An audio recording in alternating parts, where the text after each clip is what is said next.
నమస్కారం, ఘంటారావానికి స్వాగతం. ముందుగా ప్రధాన అంశాలు.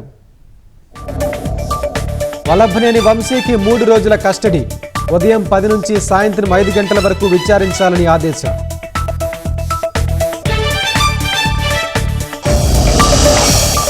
మార్చి 21 వరకు అసెంబ్లీ బడ్జెట్ సమావేశాలు. వచ్చే నెల 19 నాటికి బడ్జెట్ ప్రక్రియ పూర్తి చేయాలని నిర్ణయం.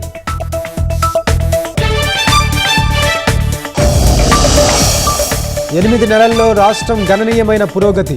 ఆర్థిక వ్యవస్థ విస్తరణ, తలసరి ఆదాయం పెరిగిందన్న గవర్నర్.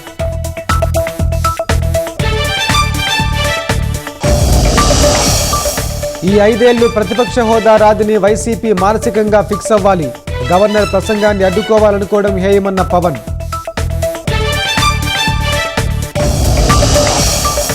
5 ఎమ్మెల్యే కోటా ఎమ్మెల్సీ స్థానాల ఎన్నికలకు షెడ్యూల్.